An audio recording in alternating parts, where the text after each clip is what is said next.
ओम शांति। आज 22/7/2020 बाबा के महावाक्य है, मीठे बच्चे, तुम बहुत रॉयल स्टूडेंट हो। तुम्हें बाप, टीचर, सदगुरु की याद में रहना है। अलौकिक खिदमत माना सेवा करनी है। हम बहुत रॉयल स्टूडेंट हैं और हमें बाप, टीचर, सदगुरु की याद में रहना है। हमें अलौकिक माना खिदमत माना सेवा करनी है। प्रश्न है, जो अपने आप को बेहद का पाठधारी समझकर चलते हैं उनकी निशानी सुनाओ। जो अपने आप को बेहद का पाठधारी समझकर चलते हैं उनकी निशानी सुनाओ। उत्तर है, उनकी बुद्धि में कोई भी सूक्ष्म व स्थूल देहधारी की याद नहीं होगी। वह एक बाप को और शांति धाम घर को याद करते रहेंगे, क्योंकि बलिहारी एक की ही है। जैसे बाप सारी दुनिया की खिदमत करते हैं, पतितों को पावन बनाते हैं, ऐसे बच्चे भी बाप समान खिदमतगार बन जाते हैं। तो अपने आप को बेहद का पाठधारी समझने वालों की निशानी क्या बताई कि उनकी बुद्धि में कोई भी स्थूल व सूक्ष्म देहधारी की याद नहीं होगी। वो एक बाप और शांति धाम घर को ही याद करते रहेंगे, क्योंकि बलिहारी एक शिव बाबा की ही है। तो जैसे बाप सारी दुनिया की खिदमत करते हैं, पतितों को पावन बनाते हैं, ऐसे बच्चे भी बाप समान खिदमतगार बन जाते हैं। ओम शांति। पहले पहले बाप बच्चों को सावधानी देते हैं। यहाँ बैठते हो तो अपने को आत्मा समझ बाप के आगे बैठे हो। बाबा हमें पूछ रहे हैं, सावधानी दे रहे हैं कि अब जब यहाँ बाप के सामने बैठे हो तो अपने को आत्मा समझकर बैठे हो। यह भी बुद्धि में लाओ कि हम बाप के आगे भी बैठे हैं, टीचर के आगे भी बैठे हैं। नंबर 1 बात है, हम आत्मा है, बाप भी आत्मा है, टीचर भी आत्मा है, गुरु भी आत्मा है। एक ही है ना, हमारा बाप, टीचर, सतगुरु एक ही है। और वो सब कौन है? आत्मा है। हम आत्मा है और वो भी आत्मा है। यह नई बात तुम सुनते हो, संसार में कोई और जगह पर ऐसी बातें होती नहीं। तुम कहेंगे, बाबा हम तो कल्प कल्प यह सुनते हैं, हमारे लिए नहीं है, क्योंकि हम कल्प कल्प यही बातें सुनते हैं। तो बुद्धि में यह याद रहे, बाप पढ़ाते हैं, हम आत्मा इन ऑर्गन्स के द्वारा सुनती है। यह ज्ञान इस समय ही तुम बच्चों को मिलता है, ऊंचते ऊंच भगवान द्वारा। वह सभी आत्माओं का बाप है जो वर्षा देते हैं। क्या ज्ञान देते हैं? बाप हमें क्या ज्ञान देते हैं? सबकी सदगति करते हैं, यानी घर ले जाते हैं। कितनों को ले जाएंगे? शिव बाबा कितनों को घर ले जाएगा, ये सब जानते हैं। मच्छरों सदृश सभी आत्माओं को जाना है। सतयुग में एक ही धर्म, पवित्रता, सुख, शांति सब रहता है। तुम बच्चों को चित्र पर समझाना बहुत सहज है। बच्चे भी नक्शे पर समझ जाते हैं ना। इंग्लैंड है, यह है, फिर वह याद पड़ जाता है। जैसे मैप्स होते हैं, स्कूलों में बच्चों को पढ़ाया जाता है, तो वहाँ पर दिखाया जाता है कि कौन सा देश कहाँ पर है। तो बच्चे बराबर एक दो बार समझ लेंगे तो बराबर उनको याद पड़ जाता है कि कहाँ पर कौन सा देश है। तो ऐसे बाबा कहता है, यह भी ऐसे है। एक एक स्टूडेंट को समझाना होता है। महिमा भी एक की ही है। शिवाय नमः, ऊंचते ऊंच भगवान, रचता बाप, घर का बड़ा होता है ना। वह हद के है, यह सारे बेहद के घर का बाप है। यह भी टीचर भी है, यह फिर टीचर भी है, तुमको पढ़ाते हैं। तो तुम बच्चों को बहुत खुशी रहनी चाहिए। तुम स्टूडेंट भी रॉयल हो। बाप कहते हैं, मैं साधारण तन में आता हूँ। तो बुजुर्ग चाहिए, मैं साधारण तन में आता हूँ। प्रजापिता ब्रह्मा भी जरूर यहाँ चाहिए। उन बिगर काम कैसे चल सकता है? और जरूर बुजुर्ग ही चाहिए, क्योंकि एडॉप्टेड है ना। प्रजापिता ब्रह्मा कैसा चाहिए? बुजुर्ग ही चाहिए। कोई छोटा बच्चा तो नहीं, एडॉप्टेड है। तो बुजुर्ग चाहिए। कृष्ण तो बच्चे बच्चे बोल न सके। अगर कृष्ण के द्वारा परमात्मा पिता कार्य कराए तो कृष्ण की मुख से किसी को बच्चे बच्चे कहना शोभेगा नहीं, बुजुर्ग शोभता है। बच्चे को थोड़े ही बाबा कहेंगे, तो बच्चों को भी बुद्धि में आना चाहिए हम किसके आगे बैठे हैं। अंदर में खुशी भी होनी चाहिए। स्टूडेंट कहाँ भी बैठे होंगे, उनकी बुद्धि में बाप की याद रहती है, टीचर भी याद पड़ता है। उनको तो बाप अलग टीचर अलग होता है, तुम्हारा तो बाप ही टीचर गुरु है। यह बाबा भी है तो स्टूडेंट भी है, पढ़ रहे हैं। सिर्फ लोन पर रथ दिया हुआ है और कोई फर्क नहीं, बाकी तुम्हारे मुआफिक ही है। उनकी आत्मा भी यही समझती है जो तुम समझते हो, बलिहारी है ही एक की। उनको ही प्रभु ईश्वर कहते हैं। यह भी कहते हैं अपने को आत्मा समझ, एक परमात्मा बाप को याद करो, बाकी सब सूक्ष्म व स्थूल देहधारियों को भूल जाओ। तुम शांति धाम के रहने वाले हो, तुम हो बेहद के पाठधारी। यह बातें और कोई भी नहीं जानते, दुनिया भर में किसी को पता नहीं है। यहाँ जो आते हैं वह समझते हैं और बाप की सर्विस में आ जाते हैं। ईश्वरीय खिदमतगार ठहरे ना। बाप भी आए हैं खिदमत करने, पतितों को पावन बनाने की खिदमत करते हैं। राज्य गवाकर फिर जब दुखी होते हैं तो बाप को बुलाते हैं। जिसने राज्य दिया उनको ही बुलाएंगे। तुम बच्चे जानते हो बाप सुखधाम का मालिक बनाने आए हैं। दुनिया में यह किसी को पता नहीं है, तो सब भारतवासी एक धर्म के हैं। यह है ही मुख्य धर्म। तो जरूर जब न हो तब बाप आकर स्थापन करे, है ना। जो धर्म भारत का मुख्य धर्म है वो जब प्राय लोप हो जाता है तभी ही बाप आकर उसकी पुनः स्थापना करेंगे। बच्चे समझते हैं भगवान जिसको सारी दुनिया अल्लाह गॉड कह पुकारती है, वह ड्रामा अनुसार कल पहले मुआफिक आए हैं। यह है गीता का एपिसोड जिसमें बाप आकर स्थापना कराते हैं। गाया भी जाता है ब्राह्मण और देवी देवता, क्षत्रिय नहीं कहेंगे। गायन किसका है? ब्राह्मण देवता और देवी देवताओं का। ब्राह्मण देवी देवताए नमः कहते हैं, क्योंकि क्षत्रिय तो फिर भी 2 कला कम हो गए ना। स्वर्ग कहा ही जाता है नई दुनिया को, त्रेता को नई दुनिया थोड़े ही कहेंगे। पहले पहले सतयुग में है एकदम नई दुनिया। यह है पुराने ते पुरानी दुनिया, फिर नए ते नई दुनिया में जाएंगे। हम अब उस दुनिया में जाते हैं। तब तो बच्चे कहते हैं हम नर से नारायण बनते हैं। कथा भी हम सत्यनारायण की सुनते हैं।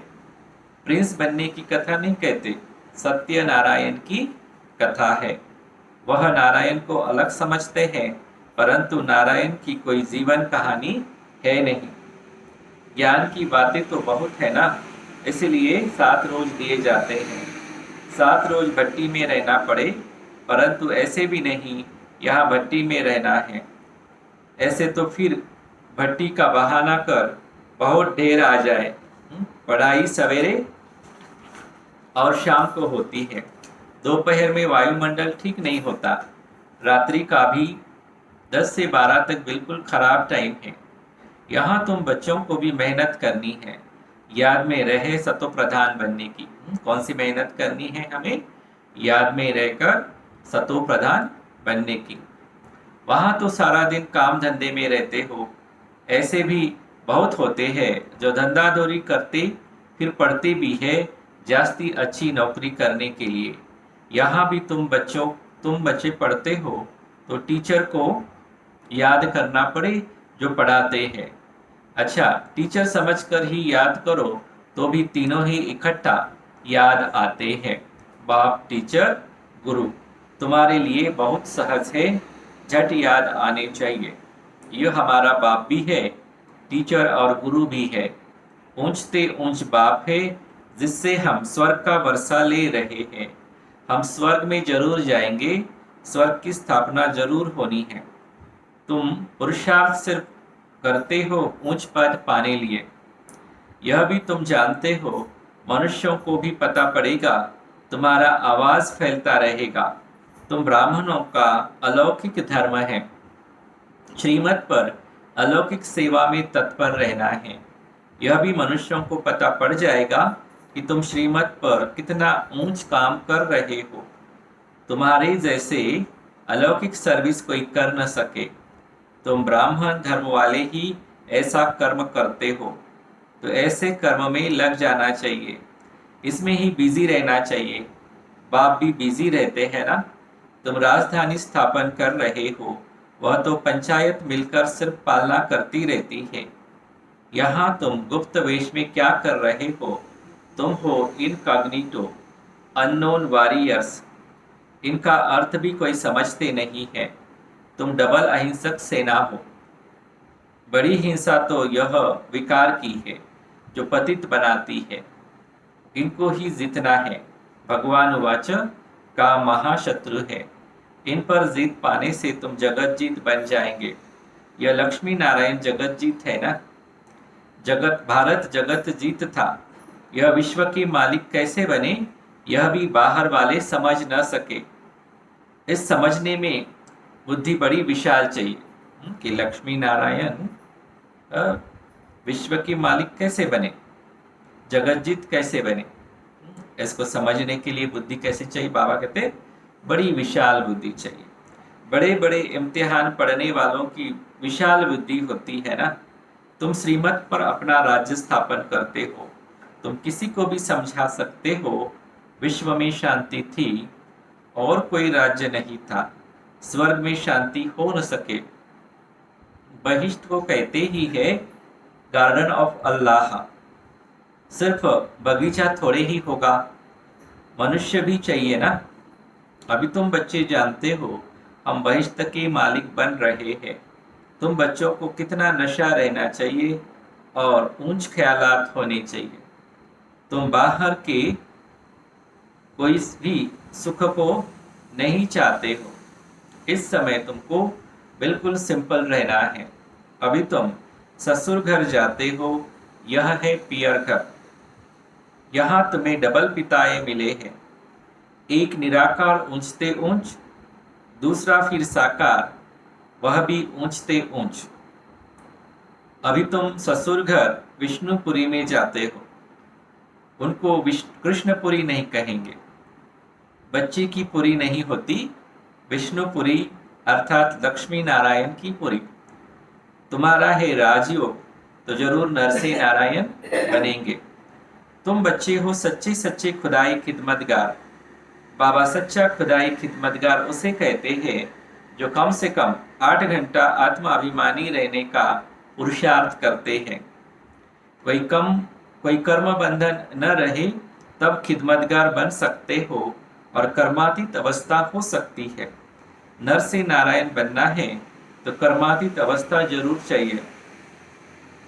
कर्म बंधन होगा तो सजा खानी पड़ेगी।